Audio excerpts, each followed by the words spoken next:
Hello दोस्तों, स्वागत है आपका सोशियोलॉजी क्लासेस के हमारे यूट्यूब चैनल पे। जैसा कि आप सभी जानते हैं, हम मैक्स वेबर को पढ़ रहे हैं। इससे पहले यह ज़रूरी सूचना कि अगर अभी तक आपने टेलीग्राम चैनल नहीं ज्वाइन किया है तो ज्वाइन कर सकते हैं, जहां पे आपको डेली लाइव क्विज कराए जाएंगे 9 AM और 9 PM पर। तो आज हम देखने वाले हैं मैक्स वेबर की शक्ति एवं सत्ता का सिद्धांत। पूंजीवादी समाज में शक्ति संरचना के विश्लेषण के क्रम में वेबर ने शक्ति एवं सत्ता के पर अपने विचारों को प्रस्तुत किया है। वेबर के अनुसार शक्ति सामाजिक संबंधों की एक विशिष्ट स्वरूप है। तो यह डिफिनेशन है, अर्थात सामाजिक संबंधों में जब कोई व्यक्ति ऐसे स्थिति में हो कि दूसरे के प्रतिरोध के बावजूद भी वह अपनी इच्छा को पूरा करवा लेता है तो वह शक्ति है। तो वेबर ने कहा कि दूसरों के इच्छा के विरुद्ध भी वह अपने कार्यों को पूरा करवा लेता है, अर्थात बलपूर्वक करवा लेता है, तो वही शक्ति है। इस तरह की शक्ति का तात्पर्य किसी व्यक्ति या समूह की उस ताकत या क्षमता से है जिसके आधार पर वह अन्यों से उनकी इच्छा न होते हुए भी अपनी इच्छाओं को पूरा करवाने में सफल होता है।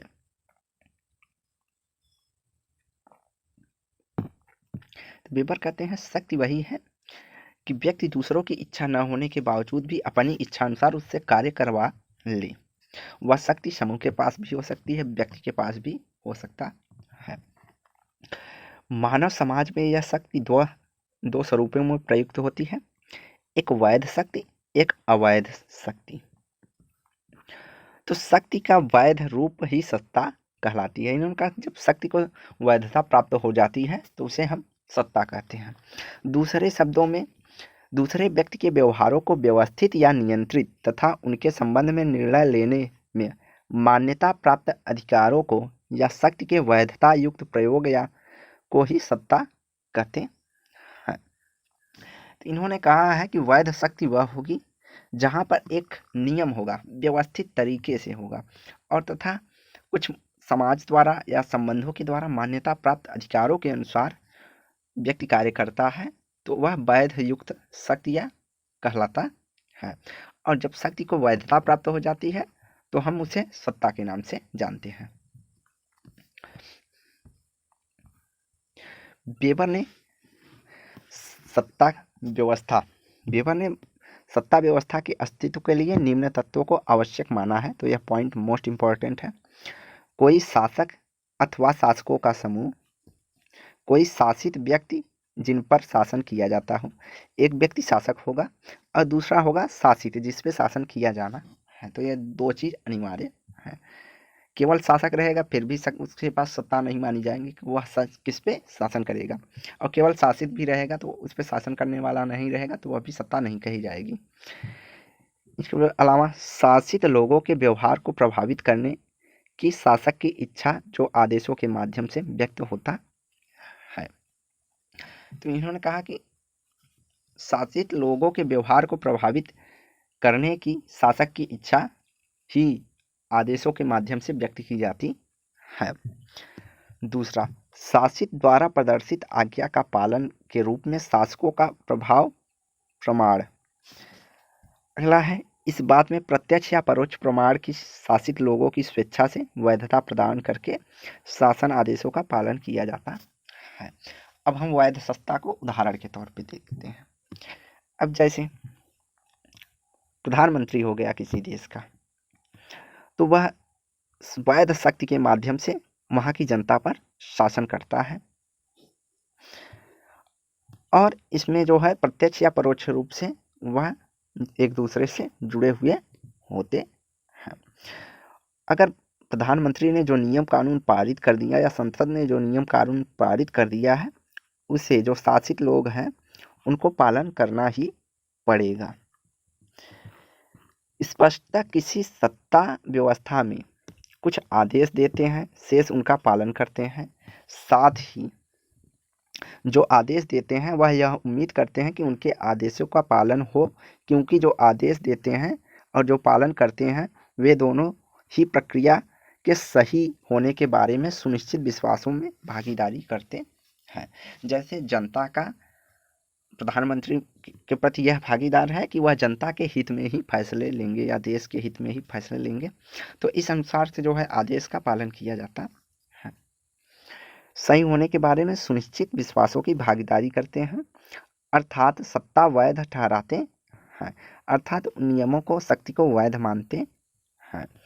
इस वैधता के आधार पर स्रोत अलग अलग संदर्भों में अलग अलग हो सकते हैं। तो यह जो है वैधता का आधार एवं स्रोत जो है अलग अलग प्रकार के हो सकते हैं। तो वेबर ने जो है वैधता के 3 प्रकारों की चर्चा की है।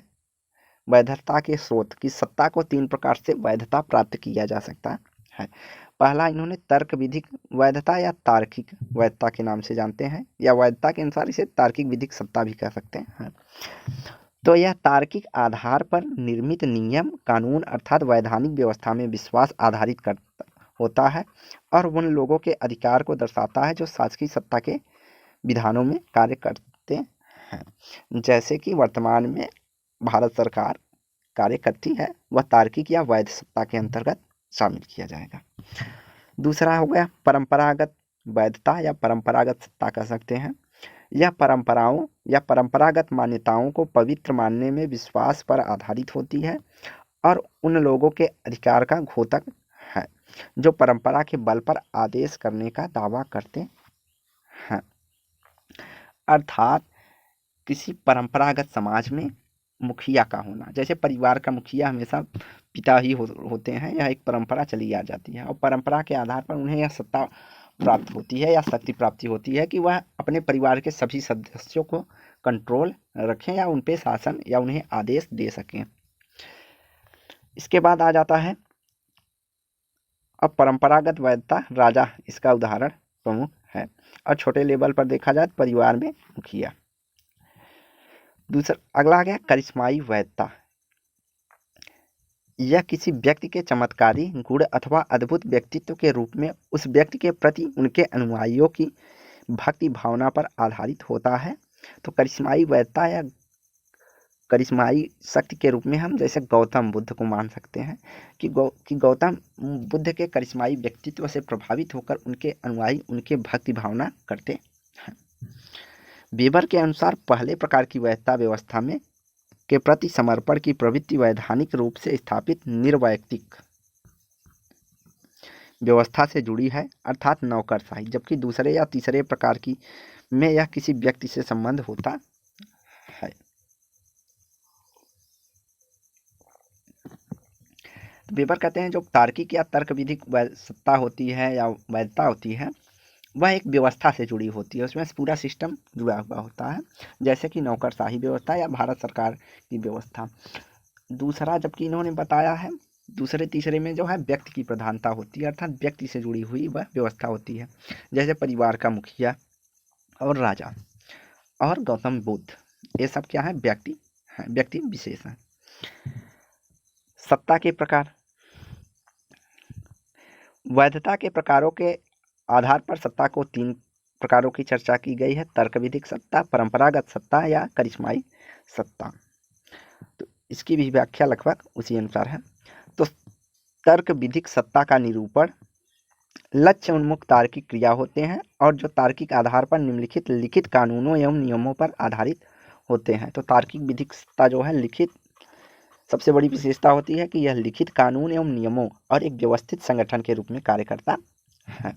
यहाँ आदेश देने वालों की नियुक्ति उनकी योग्यताओं के आधार पर की जाती है और उनके अधिकारों का निर्धारण लिखित नियमों एवं कानूनों के द्वारा होता है, अर्थात जितने उन्हें अधिकार प्राप्त होंगे उसी आधार से वह सत्ता का उपयोग कर सकते हैं।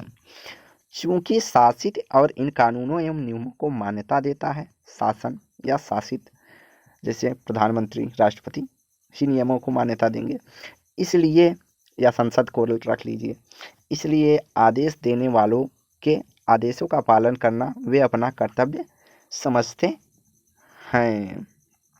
तो नौकरशाही व्यवस्था में जो भी हैं वह प्रधानमंत्री मुख्यमंत्री आदि का आदेश जो है अपना कर्तव्य समझकर पालन करते हैं। लेकिन एक तथ्य आप जानने की आवश्यकता है कि वह जो आदेश है वह नियमों एवं कानूनों से बंधे हुए होते हैं। सत्ता का यह प्रकार आधुनिक समाज की प्रमुख विशेषता है, जिसे नौकरशाही व्यवस्था के रूप में जाना जाता है। अगला है परंपरागत सत्ता। परंपरागत पारंपरिक क्रियाओं से निरूपित पवित्र परंपराओं में विश्वास आधारित। यहाँ शासित या शासक के आदेशों का पालन इसलिए करते हैं कि वे समाज के पवित्र परंपराओं में विश्वास रखते हैं। यह सत्ता विरासत में प्राप्त होती है तथा इसके संचालन हेतु लिखित नियमों की आवश्यकता नहीं होती है। तो परंपरागत सत्ता में लिखित नियमों की आवश्यकता नहीं होती है और यह विरासत में प्राप्त होती है। तो दो प्रमुख विशेषताएं इसकी हो गई। शासक इस प्रकार सत्ता का संचालन या इस्तेमाल अपने समर्थकों, संबंधियों, मित्रों की सहायता से करते हैं। जो शासक होते हैं, जैसे राजा शासक हो गया, तो वो अपने समर्थकों, संबंधियों, मित्रों आदि के माध्यम से शासन करते हैं। राजा की सत्ता, जनजातीय सरदार की सत्ता, कुल पिता या पिता की सत्ता इस प्रकार की सत्ता का उदाहरण के रूप में देखा जाता है। वेबर ने इस प्रकार की सत्ता को तर्कहीन माना है, जो आधुनिक समाज में अपेक्षाकृत कम पाई जाती है। तो आधुनिक समाज में जो है परंपरागत सत्ता कम पाई जाती है। अगर देखा जाए तो परिवार में पिता की भूमिका को छोड़कर लगभग अन्य जो दो प्रकार की इसमें चर्चा की गई है, जनजातीय सरदार और राजा की सत्ता, तो यह लगभग भारतीय समाज में तो नहीं पाई जाती है, लेकिन कहीं कहीं जो है राजा की सत्ता आज भी चली आ जा रही है कि मोनार्की जैसे। ब्रिटेन में अभी भी राजशाही परिवार, जहाँ पे संसदीय व्यवस्था और राजशाही परिवार दोनों चल रहा है, तो वहाँ सर्वोच्च पद जो होता है वहाँ पे राजा या रानी ही बैठते हैं। अगला है भावनात्मक क्रिया द्वारा निर्मित सत्ता। व्यक्ति की करिश्माई गुणों का विलक्षण व्यक्तित्व विश्वास पर आधारित होता है। तो भावनात्मक क्रिया के आधार पर किसी व्यक्ति के भावनाओं या विचारों से प्रभावित होकर व्यक्ति के व्यक्तित्व से इस प्रकार प्रभावित होते हैं, तो उसे हम करिश्माई सत्ता के नाम से जानते हैं। इस प्रकार की सत्ता की वैधता का निर्धारण न तो वैधानिक नियमों द्वारा होता है और न ही परंपरागत मान्यताओं द्वारा, बल्कि ऐसी सत्ता की वैधता व्यक्ति की करिश्माई शक्ति में निहित होती है, और जब करिश्माई नेता अपने अनुयायियों की नज़र में अपने इस शक्ति को सिद्ध करते रहते हैं, तब तक उनकी सत्ता बनी रहती है। ऐसे सत्ताधारी न तो चुनाव होता है, न ही मनोनयन, बल्कि एक व्यक्ति अपनी करिश्माई क्षमताओं के आधार पर होता है। तो इस करिश्माई सत्ता के उदाहरण के रूप में हम गौतम बुद्ध, महात्मा गांधी और अन्य ऐसे व्यक्तित्व को जान सकते हैं जो कि शासन या अपने अनुयायियों को प्रभावित करते हैं। इसी प्रकार की सत्ता के अंतर्गत हिटलर को भी हम देखेंगे।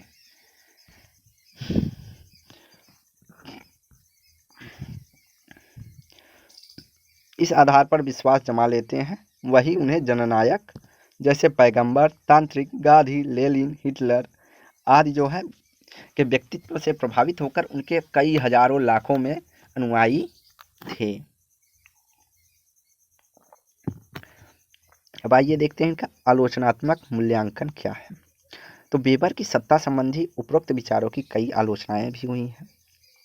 वेबर ने सत्ता के निर्धारण में कर्ता के दृष्टिकोण को महत्व देकर बाह्य पक्षों की अवहेलना की है, जिससे उनका विश्लेषण एकांकी हो गया है। वेबर ने जिस तरह सामाजिक क्रिया को चार प्रकारों की चर्चा की है, उसके अनुरूप उन्हें सत्ता के समुचित समायोजन स्थापित नहीं किया है।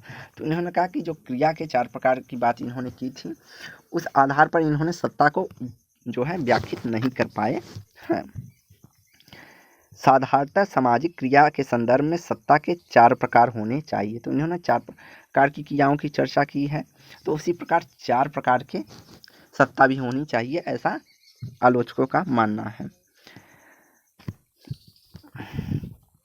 वेबर ने तर्क विधिक सत्ता को पूंजीवादी समाज से संबंधित लक्षण माना है या अनिवार्य माना है। आलोचकों का कहना है कि आधुनिक पूंजीवादी समाजों में केवल तार्किक सत्ता ही महत्वपूर्ण नहीं होती है, बल्कि सत्ता के अन्य स्वरूप भी महत्वपूर्ण हैं। साथ ही परंपरागत समाजों में भी सत्ता के सभी रूप विद्यमान रहे हैं। तो कुछ आलोचक मानते थे कि परंपरागत सत्ता में भी तार्किक विधिक सत्ता जो है देखा जाता था, कि परंपरागत सत्ता में भी राजा को शासन चलाने के लिए कुछ नियम या कानून होते थे। आलोचक ऐसा मानते हैं। हैबरमास ने उपरोक्त विचारों की आलोचना करते हुए कहा है कि वेबर अपने विश्लेषण में वैधानिकता, लीगलिटी, वैधता, लेजिस्लेटिमेसी में अंतर स्पष्ट नहीं किया है। इन्होंने कहा वैधानिकता और वैधता में इन्होंने स्पष्ट रूप से अंतर नहीं किया है। परंतु इन आलोचनाओं के बावजूद वेबर का उपरोक्त विचार समाजशास्त्र हेतु कई मायनों में महत्वपूर्ण है। वेबर ने यह स्पष्ट किया है कि सत्ता का यह प्रकार आदर्श प्रारूप है और व्यवहार में इतिहास के किसी भी युग में इनमें से कोई भी प्रारूप समाज में शुद्ध रूप से नहीं पाया जाता है। तो इन्होंने कहा कि प्रत्येक समाज में जो है प्रत्येक प्रकार की सत्ताएं पाई जाती हैं, केवल एक ही प्रकार की सत्ता विद्यमान नहीं रहती है। यहाँ का दूसरे प्रकार की सत्ता की मिलावट भी देखने को मिलती है।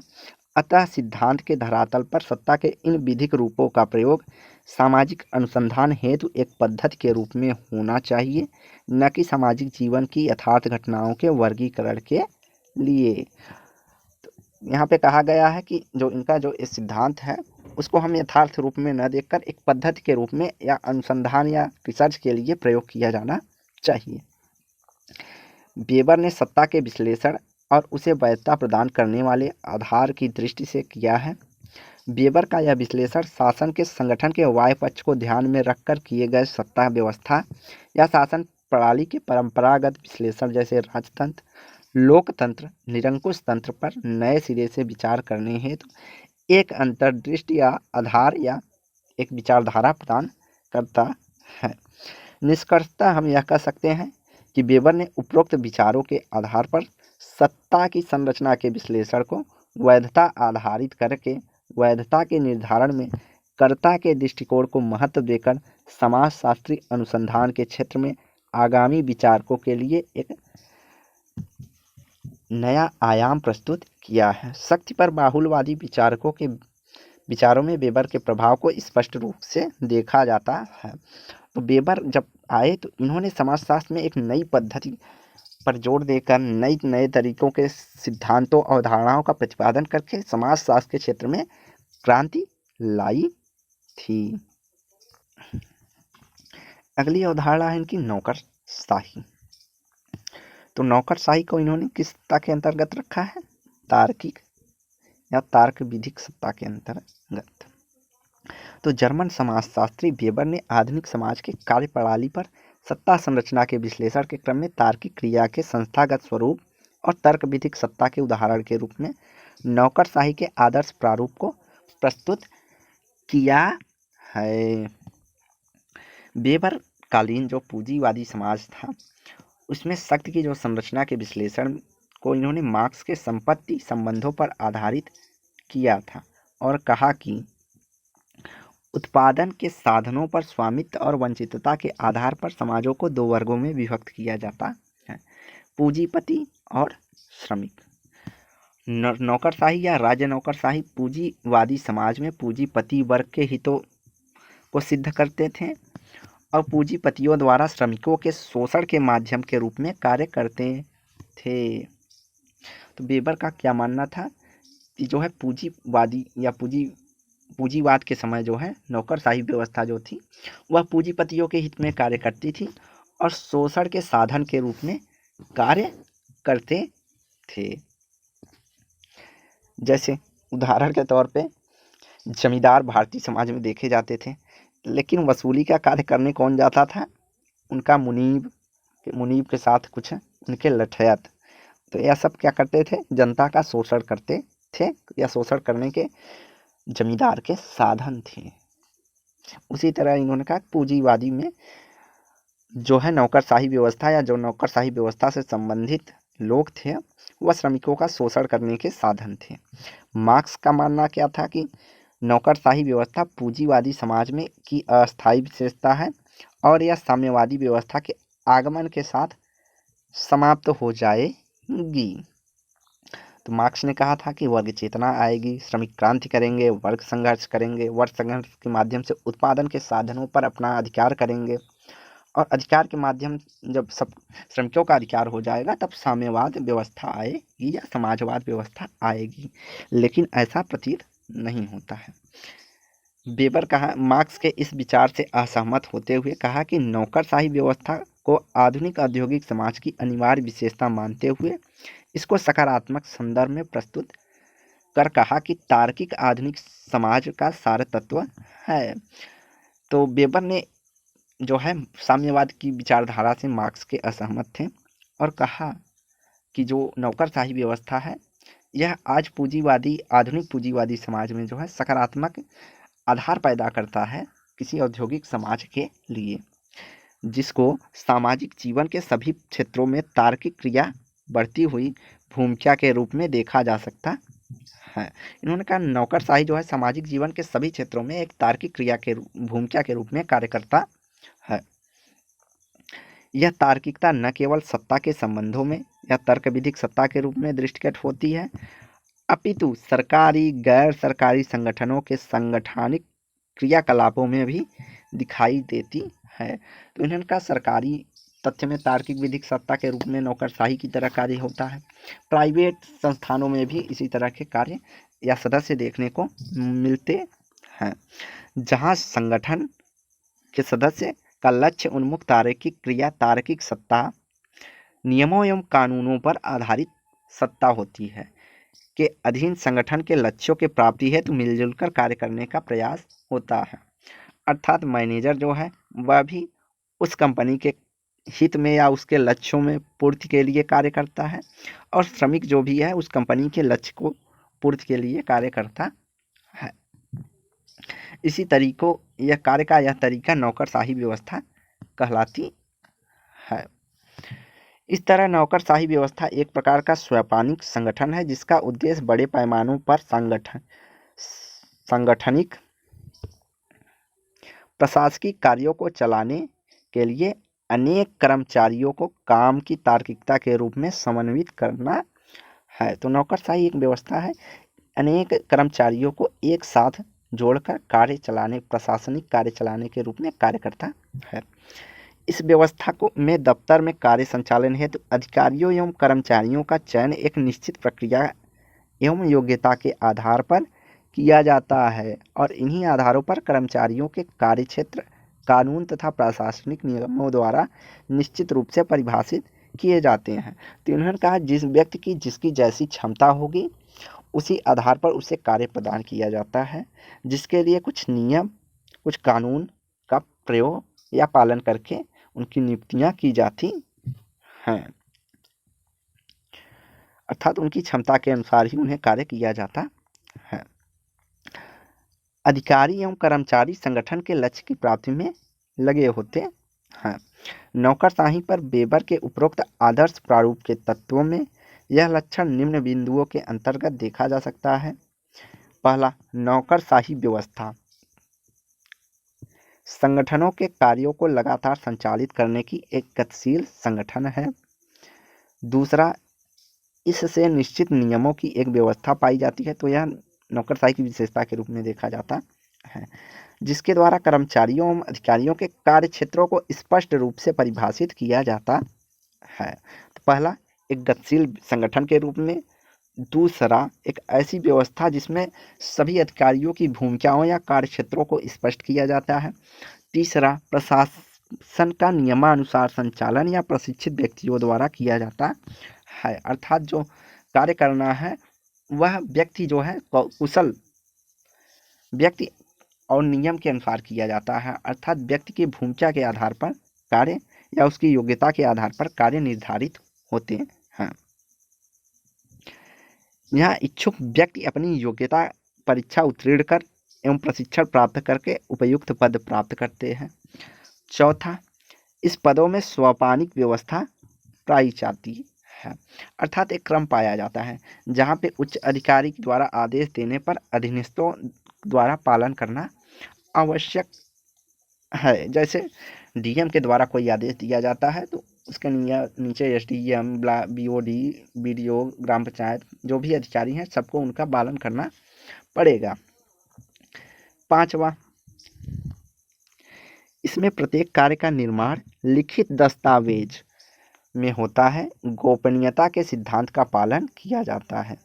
6, कर्मचारियों को उनके कार्य करने के लिए निश्चित वेतन दिया जाता है और उनकी योग्यता अनुभव अनुसार निश्चित वेतन जो है उनकी योग्यता के अनुसार निश्चित होता है। जैसे चपरासी को 10,000 तो DM को 50,000 रुपये दिए जाते हैं उनकी योग्यता के आधार पर। इसके अलावा अन्य लाभ आदि भी दिए जाते हैं, जैसे PA, DA, मेडिकल फेडिकल ये सब दिया जाता है। इसके अलावा 7वां है कि कर्मचारी की वरिष्ठता योग्यता के आधार पर उसे पदोन्नति भी दी जाती है। इस संगठन के कार्मिकों के अनुभवों का लाभ संगठन को मिल सके और सदस्यों का मनोबल उठा रहे, इसलिए उन्हें जो है उनकी योग्यता के अनुसार प्रमोशन दिया जाता है।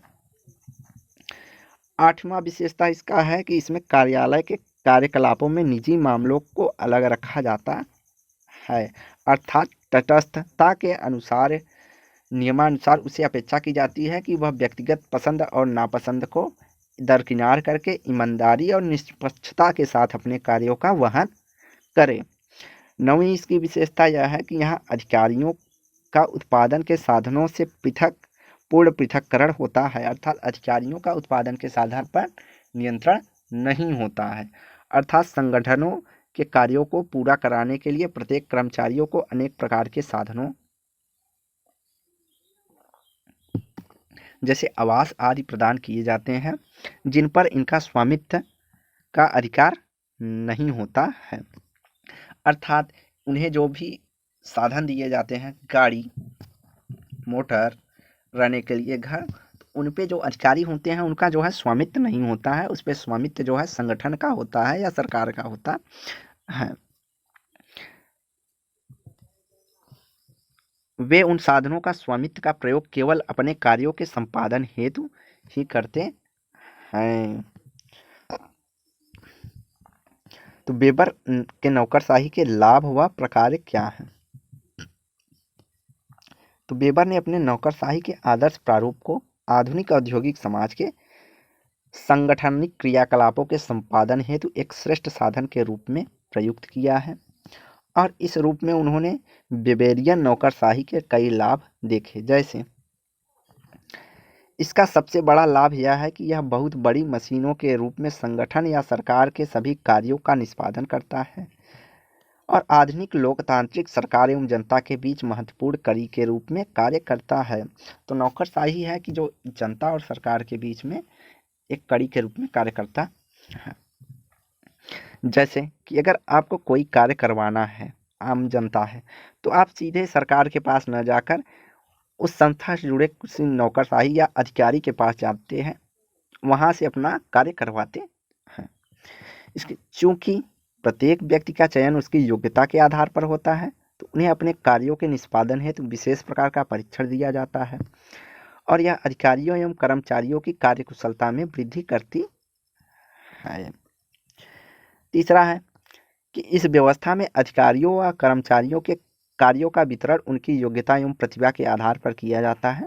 संगठन या सरकार नीतियों और कार्यक्रमों को सफल बनाने के लिए कर्मचारी जो है पूरा प्रयास करते हैं और अपने कार्यों का सफलतापूर्वक संपादन करते हैं।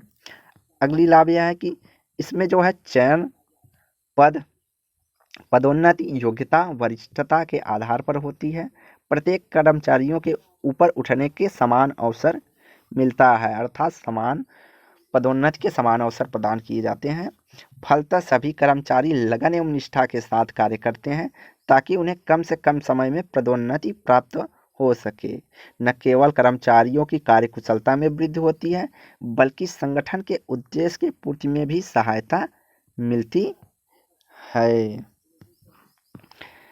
इसके अंतर्गत सभी कर्मचारियों की कार्य क्षेत्र सुनिश्चित होते हैं और यह नियमों के अनुसार काम करते हैं, अर्थात जो नियम बने हुए होते हैं उसी के अनुसार उन्हें कार्य करना होता है। इस रूप में यह व्यवस्था न केवल नियमों की रक्षा करती है, बल्कि नियम पालन करने के लिए आम जनता को बाध्य करती हैं, जैसे संवैधानिक रूप से अधिकारी करते हैं और जनता को भी संविधान के अनुसार ही, कानून के अनुसार कार्य करने के लिए प्रेरित करते हैं। अगर नहीं कोई करता है तो उन्हें दंडित किया जाता है। राज्य नौकरशाही के संदर्भ में इसका महत्वपूर्ण लाभ यह भी है कि यह प्रशासन व राजनैतिक नियंत्रण की पृथकता को संभव बनाता है। तो राजनीतिक नियंत्रण अलग होता है और प्रशासनिक कार्य अलग होते हैं, तो यह संभव होता है, जो कि परंपरागत समाज में राजनीतिक और प्रशासन दोनों एक ही साथ जुड़े हुए रहते थे। अगला है, संगठन में औपचारिक संरचनाएं स्वतः ही विकसित होती हैं जो संगठन के लक्ष्यों की प्राप्ति हेतु अधिक से अधिक महत्वपूर्ण होती हैं। वेबर ने संगठन में अनौपचारिक संरचना की भूमिका की उपेक्षा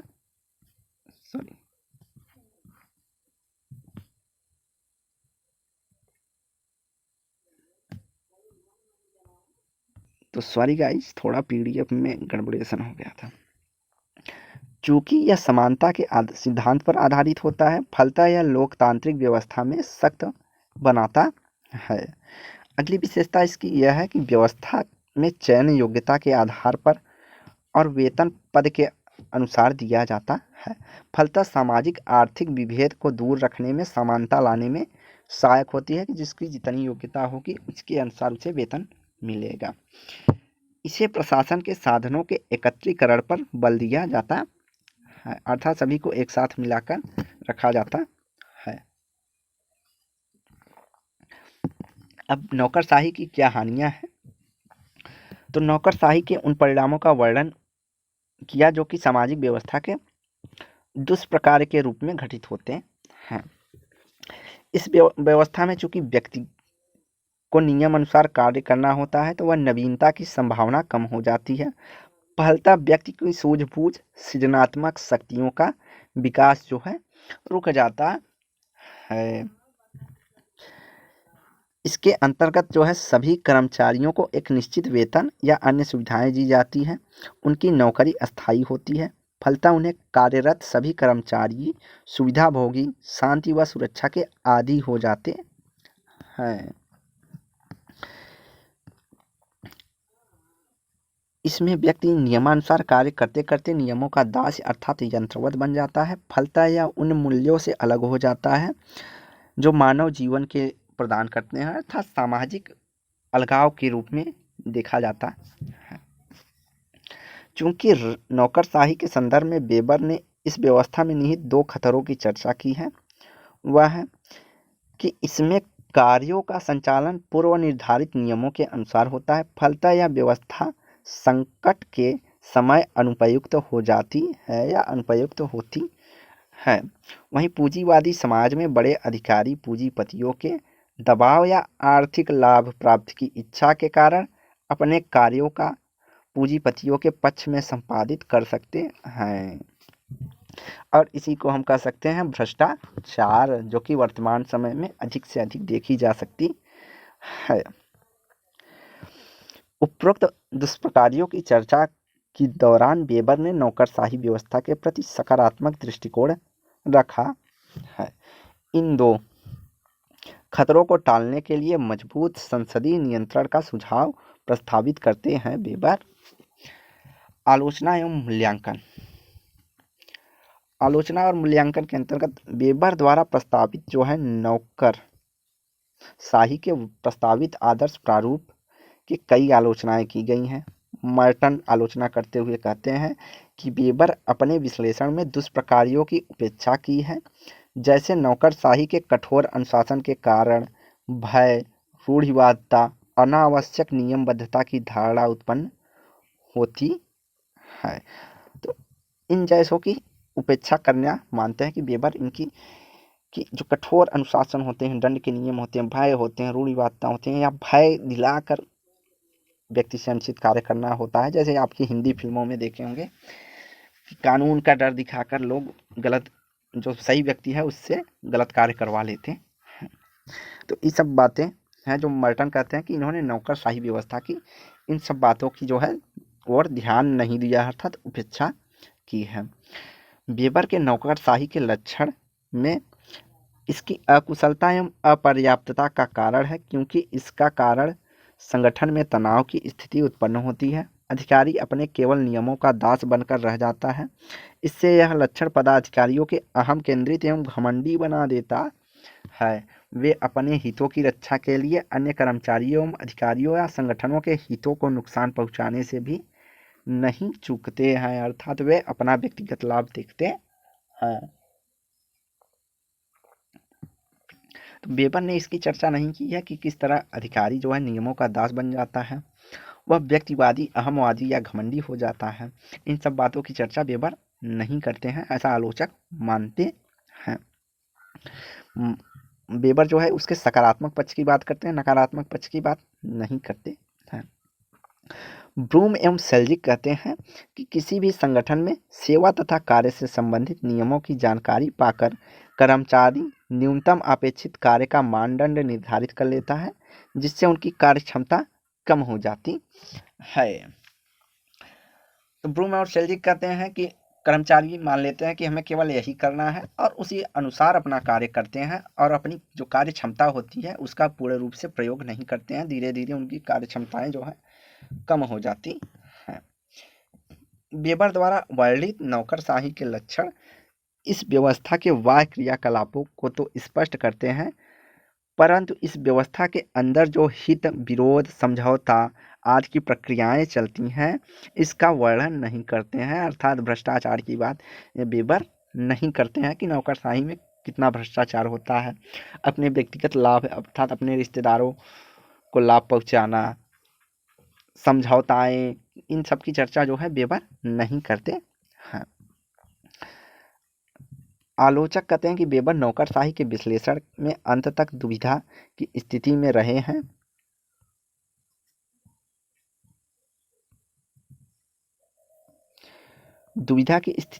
हैं। जिससे उनके विचारों में अस्पष्टता, द्वैवित्ति का दोष आ गया। फलतः यह अवधारणा सैद्धांतिक रूप से सही लगती है, परंतु व्यवहारिक रूप से त्रुटिपूर्ण है। तो आलोचक यह भी कहते हैं कि उनके अंदर दुविधा है। दुविधा के कारण जो दोष उत्पन्न होता है उससे बाहरी सिद्धांत के रूप में तो वह सही लगता है, लेकिन अंदर या व्यवहारिक रूप से समाज में देखने पर यह त्रुटिपूर्ण देखने को मिलता है। वेबेरियन ने नौकरशाही में दफ्तर के कामकाज आदि अत्यंत मंदगति से चलते हैं, क्योंकि औपचारिक प्रक्रियाओं को पूर्ण होने में समय लगता है। इसलिए यह संगठन ग्राहकों या आश्रितों की तत्काल सेवा देने में बड़ी रुकावट है।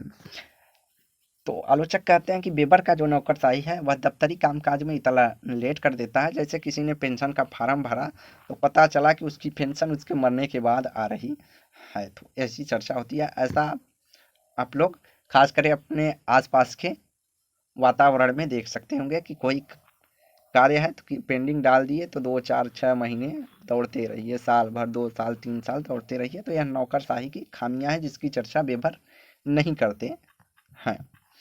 वेबर के नौकरशाही या औपचारिक संरचना को लक्ष्य प्राप्ति हेतु सर्वाधिक उपयुक्त माना जाता है, जबकि पीटर ब्लाउ ने अपने अध्ययन में यह दर्शाया कि प्रत्येक प्रकार के औपचारिक संगठनों में औपचारिक संरचनाएं स्वतः ही विकसित हो जाती हैं, जो संगठन के लक्ष्य प्राप्ति हेतु अधिक महत्वपूर्ण होती हैं। वेबर ने अपने संगठन में औपचारिक संरचना की भूमिका की उपेक्षा, तो इन्होंने कहा वेबर केवल औपचारिकता की बात करते हैं, अनौपचारिकता की बात नहीं करते हैं। जैसे 2 कलीग किसी ऑफिस में कार्य कर रहे हैं तो उनमें जो औपचारिक संबंध होता है वो तो होता ही है, लेकिन कार्य करते करते करते जब कई साल बीत जाते हैं तो उनके अंतर्गत अनौपचारिक संबंध जैसे दोस्ती हो जाती है, तो वह उसका भी विकास होता है, जिसका वेबर जो है अवहेलना करते हैं या उपेक्षा की है। आगे वेबर के अनुसार नौकरशाही प्रशासकीय ज्ञान के आधार पर नियंत्रित होती है। इसकी आलोचना बर्न्स और स्ट्राकर ने किया है कि यहाँ वेबरशाही नौकरशाही सत्ता या व्यावसायिक सत्ता में भेद करना पाने में असफल रहे हैं। तो वेबर जो है प्रशासकीय ज्ञान केवल आधार पर नियंत्रित किया जाता है, जिसके आधार पर उन्होंने नौकरशाही सत्ता और व्यावसायिक सत्ता को जो है अलग अलग नहीं बताया, दोनों को एक ही में जोड़कर बता दिया है। वेबर ने नौकरशाही व्यवस्था को आधुनिक औद्योगिक समाज के सांगठनिक लक्ष्यों की प्राप्ति हेतु एक श्रेष्ठ साधन के रूप में दर्शाया है, जबकि मार्क्सवादियों ने नौकरशाही के परजीवी भूमिका को रेखांकित करते हुए कहा है कि यह पूंजीपतियों के पक्ष में उनके हितों के संरक्षण करने, शोषण करने का एक औजार मात्र है जो साम्यवादी व्यवस्था में समाप्त हो जाएंगे। तो जहाँ वेबर एक और कहते हैं कि यह लक्ष्य की प्राप्ति के लिए श्रेष्ठ साधन है, वहीं मार्क्सवादी मानते हैं कि जो नौकरशाही व्यवस्था है वह पूंजीपतियों के हाथों की कठपुतली है या साधन है जो कि श्रमिकों का शोषण करता है और साम्यवादी व्यवस्था आने पर यह समाप्त हो जाएगा। वेबर ने इस व्यवस्था को शोषणकारी पक्षों की उपेक्षा की है। उपरोक्त आलोचनाएं निश्चित तौर पर वेबर के विचारों में कुछ निहित कमियों को उजागर करती हैं, परंतु केवल इस आधार पर वेबर के नौकरशाही संबंधी विचारों को पूर्णतः नकारा नहीं जा सकता है। तो पूर्ण रूप से इसे खारिज कहीं नहीं किया जा सकता है। निश्चित रूप से आज संगठन के कार्यों की प्रकृति में बदलाव आया है।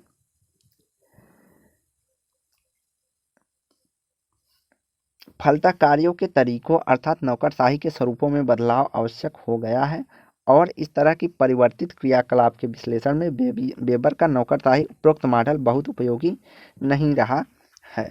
तो वर्तमान समय में जो वेबर का नौकरशाही मॉडल है उसको हम बहुत उपयोगी नहीं मान सकते हैं कि वर्तमान समय में इसका प्रयोग किया जाए। हाँ, एक आधार जरूर प्रदान करता है। आज बर्न्स और स्टाकर का सावयवी नौकरशाही मॉडल अधिक उपयोगी प्रतीत होता है, परंतु यहाँ यह भी उल्लेखनीय है कि वेबर ने स्पष्टतः यह स्वीकार किया है कि उनका यह मॉडल पद्धति शास्त्री मॉडल या आदर्श प्रारूप है जिसका व्यवहारिक जगत में यथावत पाया जाना आवश्यक नहीं है। तो इन्होंने एक आइडियल टाइप की व्याख्या की है जो व्यवहारिक जगत में हो, ऐसा जरूरी नहीं है, ऐसा वेबर पहले ही स्पष्ट कर चुके हैं। यह तो आधुनिक और औद्योगिक समाज के संगठनिक चरित्र को समझने के में सहायक होता है। साथ ही वेबर ने बदली हुई परिस्थितियों के अनुसार अपने आदर्श प्रारूप में संशोधन को भी स्वीकार करते हैं। अर्थात वेबर कहते हैं कि प्रत्येक परिस्थिति में आदर्श प्रारूप जो है बनता और बिगड़ता रहता है। वेबर का यह आदर्श प्रारूप एक पद्धति शास्त्री के रूप में कल भी महत्वपूर्ण था, आज भी महत्वपूर्ण है। तो वेबर का जो पद्धति शास्त्री या आदर्श आइडियल टाइप है वह आज भी महत्वपूर्ण है और कल भी महत्वपूर्ण था।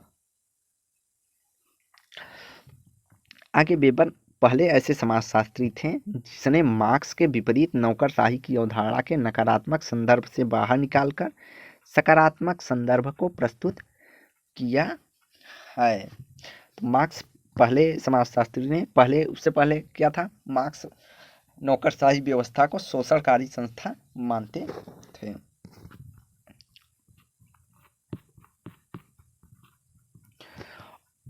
औद्योगिक समाज को परिभाषित विशेषता बताकर मार्क्स के विपरीत यह स्थापित किया कि समाज का पूंजीवादी स्वरूप हो या साम्यवादी स्वरूप हो, कार्यों के श्रेष्ठ संचालन हेतु नौकरशाही अपरिहार्य अर्थात जरूरी है।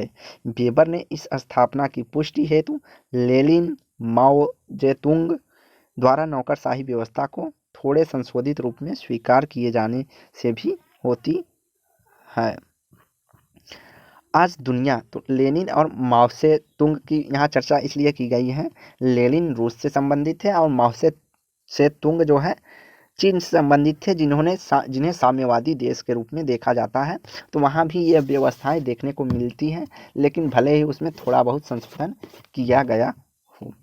आज दुनिया का कोई ऐसा देश नहीं है जो अपने संगठनिक लक्ष्यों की प्राप्ति हेतु नौकरशाही संरचना न अपनाया हो। तो इन्होंने कहा कि आज दुनिया में जो सभी देश हैं वह सभी नौकरशाही से किसी न किसी रूप में जुड़े हुए हैं। अविकसित विकासशील देशों में नियोजित विकास कार्यक्रमों की सफलता हेतु इसकी भूमिका में महत्वपूर्ण है। अर्थात जो भी कार्यक्रम योजनाएं लाई जाती हैं विकसित या विकासशील देशों में, वहाँ पे जो है उनके नियोजन के लिए जो है नौकरशाही अपना संपूर्ण योगदान देते हैं, अधिकारी वर्ग जो है अपना योगदान देता है। विकसित देशों में जहाँ नव उदारवाद वर्तमान तौर से शासकीय नौकरशाही कार्य क्षेत्र में कमी आ रही है तथा निजी क्षेत्रों में स्वयंसेवी संगठनों की भूमिकाएं बढ़ रही हैं। वहाँ संगठनिक क्रियाकलापों का संपादन नौकरशाही संरचना के तहत हो रहा है या किया जाता है। निष्कर्षतः हम यह कह सकते हैं कि वेबर का जो नौकरशाही का उपरोक्त आदर्श प्रारूप के कुछ एक कमियों के बावजूद आधुनिक औद्योगिक समाज की कार्यप्रणाली के विश्लेषण हेतु महत्वपूर्ण प्रयास रहा है। कुछ संशोधन के साथ ही आज भी यह महत्वपूर्ण है। वैज्ञानिकता, तार्किकता, योग्यता को महत्व, समान्वित कार्य आदि के संदर्भ में जो है नौकरशाही व्यवस्था जो है सही साबित होती है। तो वेबर का जो नौकरशाही व्यवस्था है वह आज भी कुछ कमियों के बावजूद भी उपस्थित देखने को मिलता है, जिसमें हम वैज्ञानिकता, तार्किकता, योग्यता के आधार पर चयन आदि का समन्वय देखने को मिलता है। तो आज की वीडियो यहीं समाप्त करते हैं। वीडियो को लाइक एंड शेयर करें, चैनल को सब्सक्राइब करें। धन्यवाद। अगली अवधारणा जो है धर्म एवं समाज है, जो कि इनकी बहुत ही प्रमुख अवधारणा मानी जाती है।